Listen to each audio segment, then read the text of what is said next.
Coming up on this week's episode of Check Your Balances, a mailbag episode where we address a great state that we missed and cleaning up some of the information on our carve-out rule. Stick around, that's coming up next.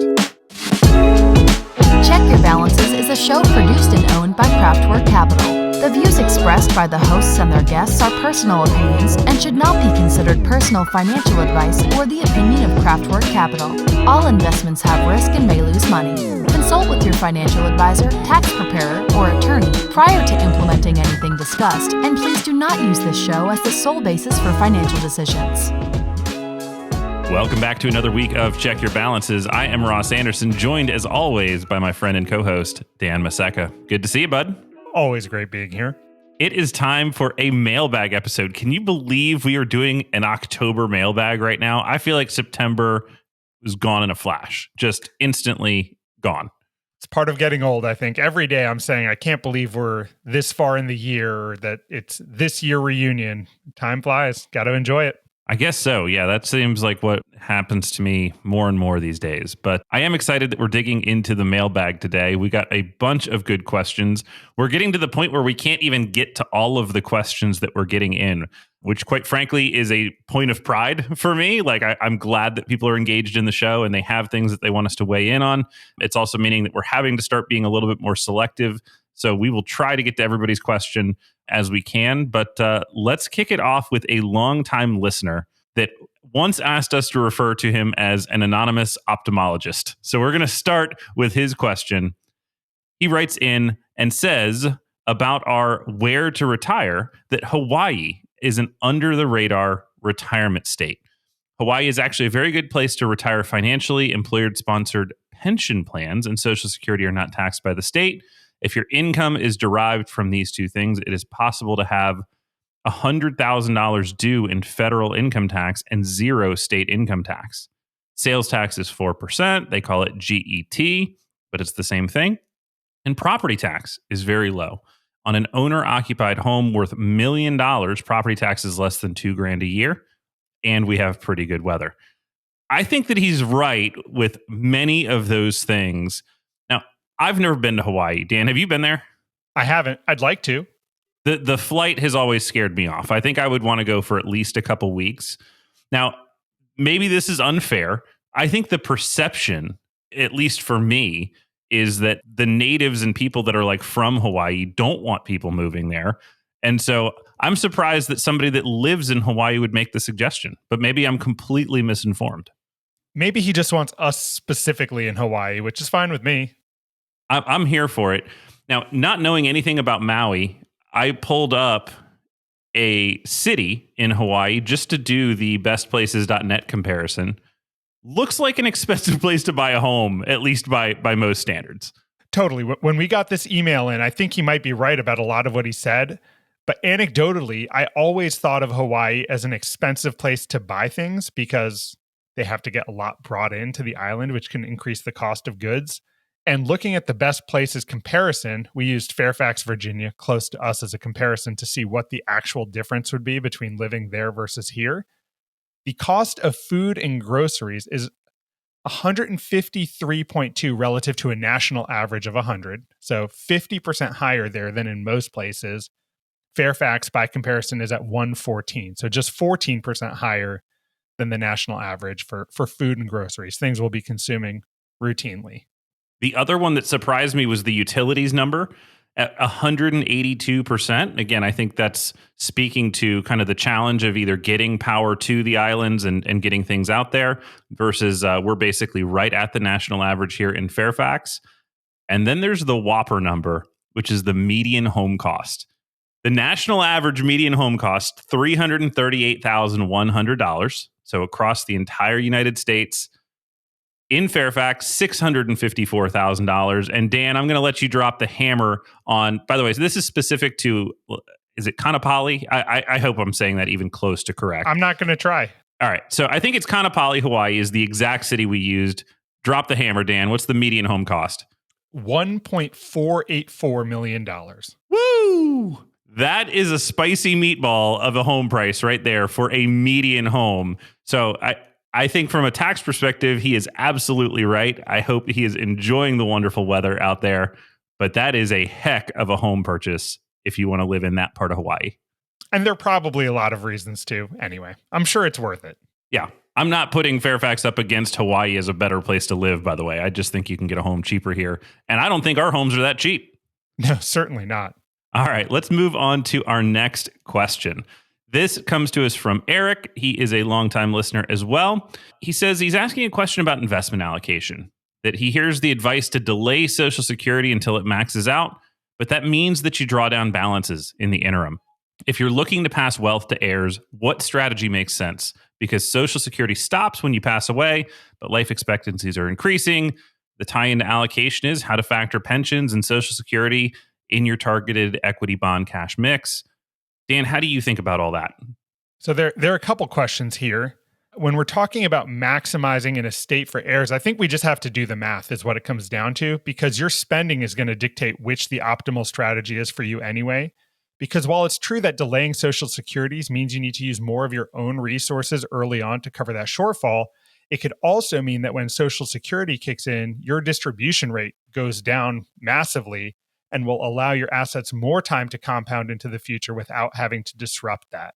So I think it could play out a number of different ways, and it's worth modeling them to see which is right for you specifically. Yeah, in my experience, finding a little bit of additional stress against the portfolio in the early years to allow yourself to delay makes sense. And when I say a little bit of additional stress, I mean maybe a 5, 6, 6.5, as much as maybe 7% withdrawal rate against the portfolio if it's just for a limited period of time. If you start getting above that, where you get to like 8, 9, 10% withdrawal rates, the likelihood is you're going to put a lot of stress on the portfolio. Now, that completely depends on what your situation is once the Social Security kicks in. Maybe that kicks in and you've got a paid off mortgage and your expenses are fairly modest, and that's going to take 90% of your spending, right? And your portfolio can just coast from that point forward. Again, that might be worth it to spend heavily against the portfolio to buy yourself that really strong kind of purchasing power risk in the future, because you're locking in that heavy duty income stream that's going to basically carry you for the rest of your lifetime. For other people, that's not the case. And so we normally do this comparison. We look at what's the break even age on delaying. We look at what estimated portfolio values are in the future as a result of different filing strategies. So I think there's a lot of things to be considered there. But the break even age for most people is like 78 to 82 on when you're going to have gotten enough cash back that it was worth delaying in pure dollar terms, that you would have received as much or more from Social Security than you would have if you'd filed early. Which makes total sense because of the way they calculate the growth in benefits or the reduction in benefits, right? They're calculating against a life expectancy. So they're expecting that on average, they're going to pay everyone basically a certain amount of the expected value. And then the longer you expect to live, the more it works in your favor to delay and get that increased payout from the program. Yeah, so for people with longevity in their families, delaying becomes really smart for a lot of reasons, right? Because if you're going to potentially live into your 90s or even beyond, you're going to basically eat their lunch. Now, really, they're designed so that on average across the American taxpayer base, it's about the same. So they don't really care. They're going to have a few people that die early, and they're going to say, mathematically, we won. And they're going to have some people live to 110 and mathematically they lose. That's all essentially going to even out for them if the program is designed properly, right? At a personal level, these are very meaningful things. I don't mean to talk so casually about somebody passing away early. That's not the point. But from a how Social Security is designed perspective, that's kind of how it's built to work. Now, on the tail end of his question, he asks about how to factor pensions and Social Securities into your targeted equity bond cash mix. So how do you think about that? I know we touched on that as well in the past. Yeah, so I think this is going to lead into our next question that we're going to address here as well, which is what we're really calculating for is the portfolio supported spend, right? And so I think that this is very different the way we have to approach this from a financial planning perspective than somebody would when they're thinking about their income. Right? Most people, when they get a job, they get a salary, and then they're just going to kind of bake their budget into that salary, right? They're going to kind of use that top line, this is what I earn number, and then they're going to divvy that up into savings and spending categories and taxes, right? With retirement planning, what we're really looking for in most cases is a targeted spend number, right? That's kind of how we estimate it. So we're trying to figure out what you're going to need to spend to be comfortable, and then where are we going to have to take it from, or where can we take it from, and figure out if that's sustainable. If it's not, we kind of go back to the drawing board. And so, from that perspective, yeah, I think it's going to affect the allocation because the portfolio supported spend may be changing over the years, right? We might start before Social Security is kicked on. So portfolio supported spend might be really high, requiring kind of a fairly conservative portfolio early. And then maybe once those other income streams have kind of fully turned on, or you cash out an annuity and turn that stream of income on, and now we've got all this other stuff going, portfolio supported spend might be very low. And so what it creates is kind of a peak need for safety in the allocation, where right at the front end of retirement, you kind of need the most conservative portfolio you're ever going to need. And as you age, maybe the need to reduce risk actually comes down. And so that's one of the things that we've poked at and made fun of on this show, is that a lot of the glide paths for retirement are assumed to be the older you get, the more conservative your stuff needs to be. That's not really the case. For a lot of people, we see this situation where they need to be pretty conservative to handle that big portfolio spend. And then later in life, it can actually get more aggressive if they choose to, because they've got other stuff taking up some of that need. Yeah. And a couple weeks ago, we talked about the carve out strategy, the 5-year carve out strategy for your portfolio. That's looking forward 5 years on your portfolio distribution needs and making sure that money is safe. So to reiterate Ross's point, in years where we don't have a pension or Social Security income stream on, your portfolio spending need might be higher because we need to make up for that money not being there yet.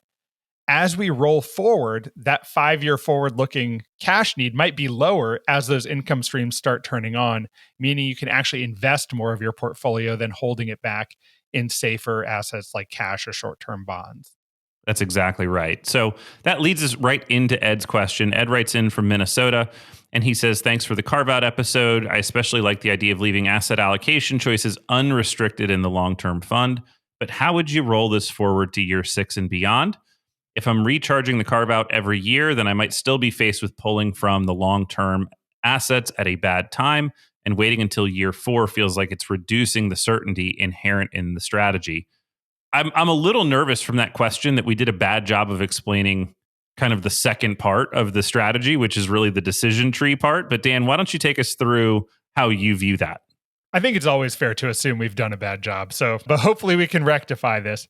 So in that 5-year window, we're not necessarily spending through from day 1 to the end of year 5 and then starting over. Each year we have a decision to make about whether or not to replenish the cash in that bucket. And typically the way we would do that, where if we have a normal or good market year, we would take some of the gains we experienced and use that to convert to cash and refill our bucket. In a below average to bad year, we might choose to delay that decision so we don't have to sell assets at a bad time. Now, where those ranges fall can be individual. I think referring back to a plan that you've made and having like clear-cut examples of what we consider average or good would be helpful to make it more formulaic than emotional. But that's really how we would look at it. We would make a recurring decision as to whether we should backfill that cash pot or wait until a better time.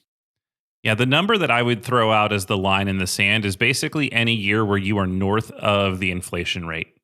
Right. So if inflation is 3, if your portfolio earns 4% or more, right, just go ahead and replenish your carve out. Right. And that's kind of our neutral position. So on any given year, what you're kind of hoping for is that you've got 5 years worth of what you need and you sleep like a baby. What we're trying to create is the ability to wait out a bad market if you needed to. And so in a bad year, you don't have to sell those things. And so, yeah, you can go 1, 2, 3, 4 years if you had to in a really negative environment and just kind of wait that out. And you're giving yourself that time. But that's really the hope, is that each year you're hoping that you can replenish it and get back to your neutral positioning, but you don't have to. You're giving yourself time to wait. Yeah, absolutely. And I think that allows a lot of flexibility too. So you're accounting for the possibility that there can be bad market times, which there are and there will be. but also understanding that when things are good and as designed to be, that you can constantly refill that cash position. Ed also mentions that he doesn't need a wine key because out there they do beer. Well, welcome to the club. I'm a beer guy too. They do have a bottle opener on the backside of the wine keys if you're drinking bottled beer, or if it's canned beer, then it's nice to look at and remember your good friends from check your balances every now and then. Exactly. All right, let's move on to a question from Sean. He writes in, says he enjoys the show. Thank you, Sean. Says, I work as a county employee in California and have a 457 plan available to me. When I retire, can I roll that plan into an IRA and then convert it to a Roth IRA in order to avoid paying taxes? Dan, what do you have for Sean? So there are a lot of flavors of retirement plans, and it can get very confusing when people throw around the most common ones, like 401k a lot. But you might have a 403b, you might have a 457b. There are also other flavors of 457 plans. But most commonly, a 457 plan is also a tax-deferred employer-sponsored plan.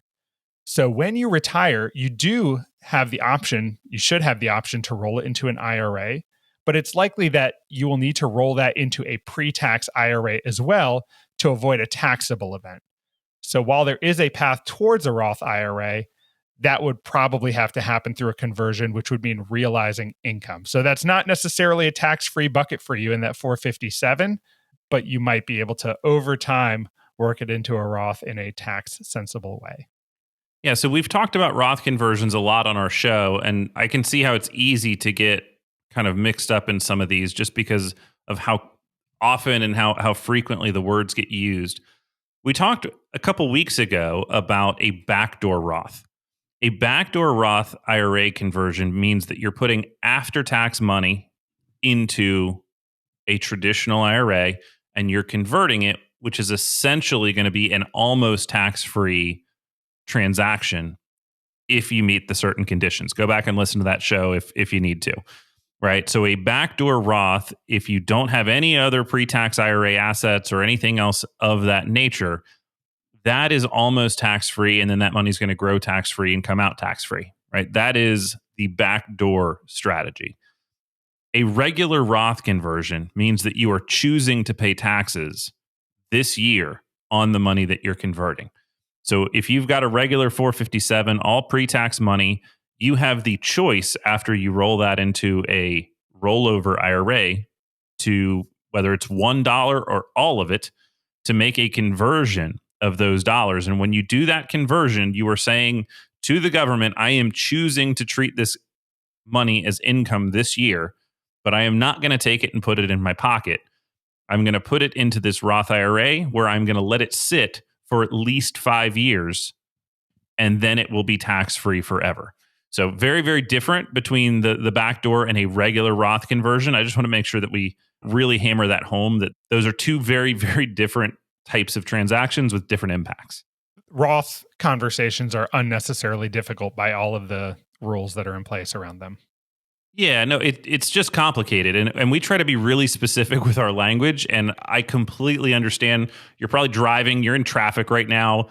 You're listening to these two idiots drone on and on about whether it's pre-tax or in my 457 or 403B. I get why people get this mixed up, but we are trying to be pretty specific with our language there to help you keep it as straight as you possibly can. So be careful, Sean, and absolutely check in with your CPA or a tax preparer before you make that conversion or any transaction that you are a little confused about, right? So if there's anything in this that's going on, that's always the advice we think working with a CPA, especially if you've never done these before. It's not that it's required, but I think it can help you avoid missteps and making mistakes. All right, let's get into our final email of the week. This one comes to us from Melanie. I'm going to shorten Melanie's question down just a little bit. And I've got to say, I think Melanie's got kind of my dream plan going. So her question is about a secondary home and a primary residence. She says, last year I bought a small retirement home in South Lake Tahoe so I can be a full-time ski bum when I retire. The home is rented out to full-time local residents. In about 6 years, I'm going to start the addition and remodel it. Meantime, in Santa Cruz, I just bought a primary home, which I plan to sell when I retire. I was happily renting a small place by the beach, and the property was sold last month. In order to stabilize my housing costs for the next years, I decided to buy a small home.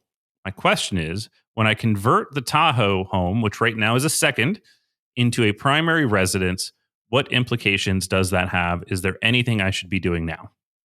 There's a lot to unpack there, Dan. What do you got? Yeah. So my mind immediately went to our conversation around property taxes and how a primary home may have different tax situations than a secondary home. So once you move, you will want to notify the tax authorities, the Department of Assessments and Taxations, that this is now your primary residence. There might be preferential tax treatment for doing so. Depending on what county you're in, they might treat that notification process differently. I know in Montgomery County, Maryland, where I'm from, they've started proactively mailing letters each year, basically asking you, is this a primary residence? And you need to fill out something that says yes. I imagine to go along with that, you'll want to let them know that the other one is no longer a primary residence, and they will tax you however they want to tax you on that thing. That's where my mind went to first. Is there anything you were thinking of when you read this note, Ross? Well, a few things. So she says that the home she just bought, she's planning to be in it for 6 years. So that means on the home you just purchased, you are going to be you're going to reach the exclusion. So if 2 of the last 5 years, that's been your primary residence, you won't pay any taxes when you sell that home that you've been in. I think the other thing that I think of is when you're converting a rental, so that rental, you're likely going to be depreciating along the way, and then you convert that into your primary residence. If someday in the future you sold that Lake Tahoe residence, we're going to go back to the pro rata rule on how much time was it used as a primary residence versus how much time was it used as a rental. And so your exclusion amount, if you sell the Tahoe home, on how much of the capital gain you can exclude on that purchase, that's really going to depend on how long you ultimately live in it. So there's nothing you can do to really avoid that other than hopefully live in it, enjoy, be a ski bum as long as you possibly can, let it rip on the slopes. But that's really what's going to come into play when you sell the Tahoe home, is because you're not recognizing a capital gain when you convert it into a primary residence, but ultimately on the sale, I think that's what's going to be affected. Yeah. And for the Santa Cruz home, if you're selling it, if you qualify for the exclusion, which again is 2 out of 5 years using it as a primary residence, you can exclude up to $250,000 of capital gains if you're a single filer, or if you're a joint filer, it's up to $500,000. So it's not an unlimited exclusion, but it is pretty favorable. Yeah. So in many ways, I think that's a great plan, and I'm very jealous. So when you get to Tahoe, let me know. We'll come ski. Dan will sit by the fire and sip cocoa, but I'll be out there on the slopes with you. Yeah, absolutely. I'm not a skier, but we're happy to accept any invitations to exotic locations that you care to throw our way. Yeah, anybody that's got ski homes, we will come do an on-location show just for the privilege of coming out to visit with you. We can record Check Your Balances right in your living room, and you can see how unprofessional it actually looks. The other place you can see that is on our YouTube channel, which is where we are now posting all of our episodes. The link is in the description below. So if you would rather see us, we're trying to navigate several things, reading these questions and just figuring out where to look. I'm sure this episode looked crazy. I don't know that we've got a perfect system for how to do these mailbag episodes yet, but we're going to keep getting better at this. We promise. We're having a lot of fun. We hope you are as well. And we appreciate you tuning in this week. Find us online on Instagram at Check Your Balances. If you want to get your question on an upcoming mailbag episode, the email address is checkyourbalances@outlook.com, and somewhere on YouTube. Come find us.